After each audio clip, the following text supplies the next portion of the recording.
Hi y'all. Oh my gosh. I know I don't have any viewers. I'm just testing this out. I literally just woke up this morning. I like my hair still. It's still cute.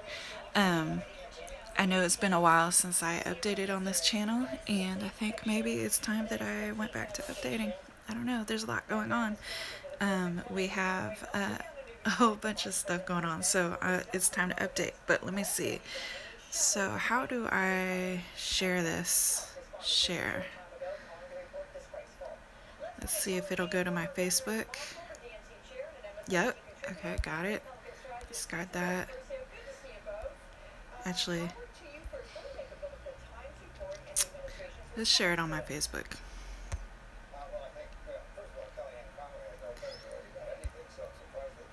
And there it goes. Whoop, whoop. So, you know what's been going on? A lot. Well, people who know me already know what I've been up to. You know, I have a whole family just of what seems like activists. Oh my gosh, I wish I brushed my hair. Oh well. But I'll fix all that later. The reason why I want to go live is I will be going to another one of those. I don't know if you guys saw all the, you know, like what they called Battle of Berkeley, freedom of speech things. You know, these super far right crazy people come out here to the Bay Area and they want to change us and they want to tell us how to live, and they want their freedom of speech to tell us how to live, which is kind of weird and ironic. But the sad thing is, and the reason why there's so many people going out there and they're fighting and is because within the schools, like when Milo was going to speak, he was going to point out certain people to as like immigrants to try and get them detained and deported. So, you know, not only that, but they're targeting like trans community and all that kind of stuff. So when there's actual physical harassment, my husband has been harassed. I've been telling people this, like he literally had a group of white guys come up to him and you know, like he didn't even know what was going on. He was just there to like, he's been going to protests and stuff as a Black Panther in his Black Panther jacket, and he's been going to the protests, and he, you know, like they try to jump him. They try to hit him over the head with a brick, and Antifa came up and actually beat the guys up and got him off of him, protected him. So, you know, like we were like, well, what's really going on? Like, you know, that was back in February, and then I went to the one in March, and I went to the one in April, and I've been doing video to just kind of prove what's really going on. You know, even if it's both sides, like, you know, people gotta realize like Antifa is really more of a philosophy. It's anti-fascist. So, you know, they're a lot of them are like, it's not about shutting down free speech or anything. It's not about shutting down speech. It's about shutting down activities that are fascist, like, you know, and also just protecting the community, obviously. But, you know, it's really, really simple. But the problem can be that there's, you know, anybody can mask up and pretend that they're Antifa, and anybody could just be going there for violence on top of that. So we're not, you know, we're not like, oh yeah, just because you're a Trump supporter or whatever, we want to attack you. I mean, to be honest with you, you know, this year has been like really, really crazy, and last year was really crazy, but this year is even crazier. And in part, like more than a year ago, you know, my mom was fighting cancer, and she actually was she got better. Like they cleared out all the cancer, right? And then the election was going on, and she was a Bernie supporter. She told me she was a Bernie supporter, and I was really surprised because, like, she, you know, this is a woman that voted for Bush and Mitt Romney. She voted for Obama once because of all the mess up that Bush did. You know, the economy going down affected her, like affected everybody. So, but what happened is after Bernie lost, she hated Hillary so much that she became a Trump supporter. and that was after she was recovering. Like, she got, a bill of health and everything. But so they said she had no cancer cells left, like June of last year. And then around July, she was like posting stuff about Trump, and then she was posting anti-Black Lives Matter stuff. And it's like my husband's black and my daughters are, involved. Well, especially one of them is involved with Black Lives Matter, and she, knows that, like, he's been harassed by police. It's like it's not about being anti-white or terrorists. It's about just finally changing the way police are being trained in their roles in the community. You know, of us living in this society where we're just throwing everybody in jail without even questioning the power that police have, and how it attracts certain people who will abuse that power. It doesn't mean that all police are, trying to come out and harass. As a matter of fact, a lot of police don't. As a matter of fact, my husband, on 2 occasions when he was harassed, both times by police, it was another officer that came and saved him from the whole situation. So, this is how things work. But when my mom became a Trump supporter and she started talking all this craziness on Facebook, I was like really hurt by it. And then we got into an argument, and in the end I was like, well, what if he wins and we have to deal with a race war? And first she was like, Hillary is gonna win anyways. This is just for entertainment, so don't even stress off of it. Like, it's not a big deal. And then she said, if there is a race war, you can always live with me. And I was like, wow, well, not everybody has that luxury. I mean, first off, I never liked living with my mom because me and my mom are so different. Like, as you could tell, like, I'm progressive, and I believe in just protecting all people in their rights, and in education and all that kind of stuff. That's what surprised me about her actually supporting Bernie, because she was never into paying taxes for education.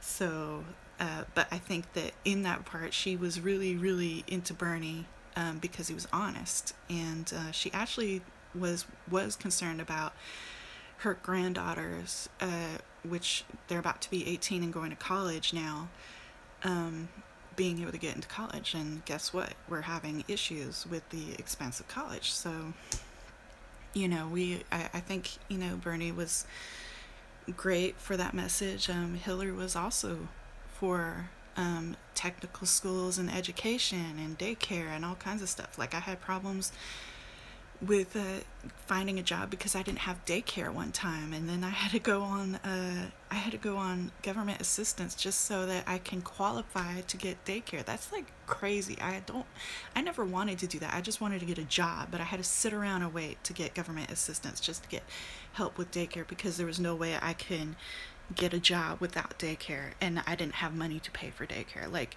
that's a catch-22 we shouldn't be stuck in. Like, how am I supposed to elevate? Instead I'm sucking up more resources just sitting around waiting.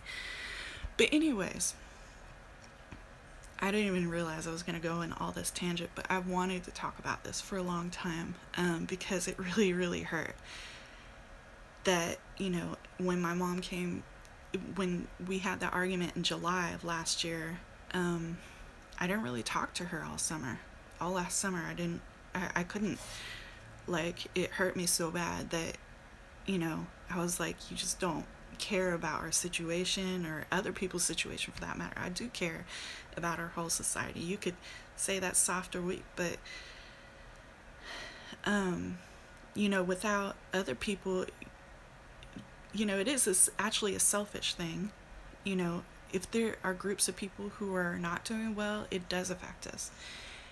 So anyways, what happened was in October, I found out that it came back severely, and that she was actually going to die. And that was when things changed a lot. And so October, just before the election, we find out about that, and we're not talking about politics anymore. We're just talking about spending as much time as possible before she dies. And she died in February. And one of the last things she asked me was like, she was in a hospice. She was in like torturous pain. She told me she was like dealing with all the demons that she had to face in life. And she's stuck in a bed with this machine just pumping air all day. Like, you just hear that thing going. And she said that she had to face every memory of everything that we argued about, all the time we missed together. Like, that was all I cared about. I was like, we wasted so much time arguing about politics and stupid things like that, and how we should raise children, and how we should be doing things that I wish that I had time to spend like one more day with her, like at a park, or go to the beach like we used to. And that never happened. She died in that bed,